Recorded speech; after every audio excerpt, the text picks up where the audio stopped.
नमस्कारम। आप सभी को मकर संक्रांति की हार्दिक शुभकामनाएं। हर साल 14 या 15 जनवरी को ही एक त्योहार आता है, मकर संक्रांति, जबकि बाकी सारे हिंदू त्योहार तारीख बदलते बदलते रहते हैं। आखिर मकर संक्रांति ऐसा क्यों है जिसमें तारीख नहीं बदलती है? सूर्य का उत्तरायण होना क्या है? भीष्म पितामह ने मृत्यु के लिए इसी उत्तरायण का इंतजार क्यों किया और पूरे भारत में इसे अलग अलग किन नामों से बुलाया जाता है?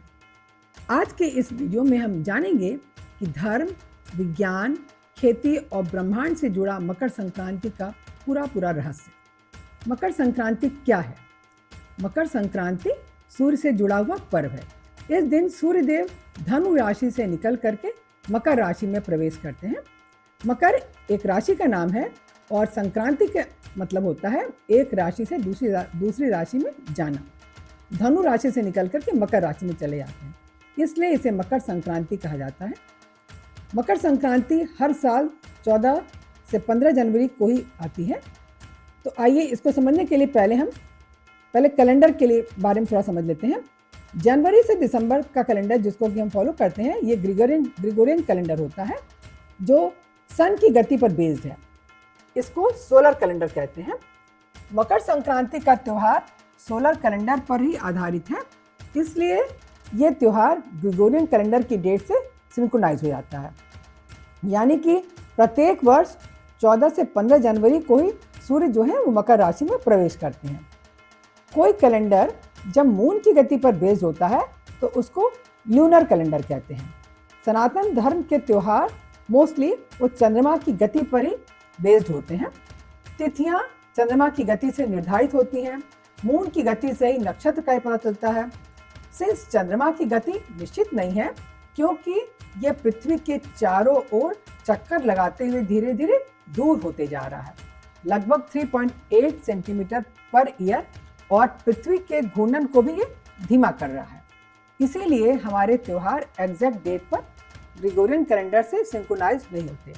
एक कैलेंडर होता है जो सन और मून दोनों को बेस करके बनता है, उसको कहते हैं ल्यूनी सोलर कैलेंडर, यानी कि उसमें तारीख बदलती रहती है। लेकिन अब हम आते हैं दूसरे प्रश्न पे, उत्तरायण क्या है? सूर्य के उत्तरायण होने का मतलब क्या है? मकर संक्रांति से सूर्य जो है वो उत्तरी गोलार्ध यानी कि नॉर्दर्न हेमिस्फीयर की तरफ अपनी यात्रा शुरू कर देते हैं। मकर संक्रांति के जस्ट पहले वो दक्षिणायन रहते हैं, लेकिन जैसे मकर संक्रांति आती है तो उत्तरी गोलार्ध की तरफ उनका रुख हो जाता है। तो इस दिन के बाद से दिन बड़े होने लगते हैं और रातें छोटी होने लगती हैं। ठंड धीरे धीरे कम होने लगती है और सूर्य की किरणें सीधी और ऊर्जा से भरपूर होती हैं। यही है उत्तरायण का रीजन। वैज्ञानिक कारण इसका यह है, इस समय सूर्य की किरणों से विटामिन डी बढ़ने लग जाता है, क्योंकि सूर्य के किरणों में तेजी आ जाती है। इम्यून सिस्टम मजबूत होता है, शरीर में नई ऊर्जा आ जाती है। क्या सच में पूरे भारत में फसल का मौसम होता है इस समय? हाँ, मकर संक्रांति कृषि आधारित पर्व है। इस समय खरीफ की फसल कट चुकी होती है और रबी की फसल तैयार हो रही होती है। किसान भगवान को धन्यवाद देते हैं, इसीलिए इसे हार्वेस्ट फेस्टिवल भी कहा जाता है। भारत के अलग अलग राज्यों में मकर संक्रांति के अलग अलग नाम दिए गए हैं। तो अलग अलग राज्यों में इनका नाम है, जैसे उत्तर भारत में मकर संक्रांति को कहते हैं खिचड़ी, और गुजरात में कहते हैं उत्तरायण, ये पतंग उत्सव भी होता है इसमें कहते हैं। महाराष्ट्र में तिलगुल संक्रांति कहते हैं, तमिलनाडु में पोंगल, असम में माघ बिहू, पंजाब में लोहड़ी, कर्नाटक में सुग्गी, आंध्र और तेलंगाना में संक्रांति, बंगाल में पौष संक्रांति। तो नाम अलग है लेकिन भाव एक ही है, सूर्य, प्रकृति और अन्न के प्रति कृतज्ञता। अब हम आते हैं तिल और गुड़ को ही क्यों खाया जाता है इसमें। ठंड के मौसम में तिल शरीर को गर्मी देता है और गुड़ खून साफ करता है, पाचन सुधारता है। इसका साइंटिफिक रीजन है कि तिल में हेल्दी फैट्स होते हैं जो सर्दियों में शरीर को संतुलन देते हैं। भीष्म पितामह ने उत्तरायण का इंतजार क्यों किया था? महाभारत में भीष्म पितामह को इच्छा मृत्यु का वरदान उनको उनके पिता से मिला था। उत्तरायण में देह त्याग का मतलब है मोक्ष की संभावना ज्यादा। उत्तरायण देवताओं का समय माना जाता है और सकारात्मक ऊर्जा का काल भी। इसलिए भीष्म पितामह शरशैया पर लेटे लेटे उत्तरायण का इंतजार करते रहे। वो 58 डेज तक इंतजार किए थे शरशैया पर।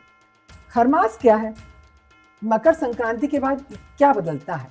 मकर संक्रांति से पहले का जो समय होता है वो 30 डेज का खरमास काल होता है। वो 15 दिसंबर से लेकर के मकर संक्रांति के जस्ट पहले का समय वो खरमास होता है। उसको वो 30 डेज का होता है। उस दौरान विवाह, गृह प्रवेश, मुंडन, बड़े शुभ कार्य नहीं किए जाते हैं। मकर संक्रांति के साथ ही खरमास समाप्त हो जाता है और शुभ कार्य पुनः आरंभ हो जाते हैं। तो क्यों मकर संक्रांति सिर्फ त्योहार नहीं है, जीवन का संकेत है। मकर संक्रांति हमें सिखाती है कि अंधकार से प्रकाश की ओर जाना है, ठंड से गर्मी की ओर और निराशा से आशा की ओर। ये केवल तारीख नहीं है, चेतना का परिवर्तन है।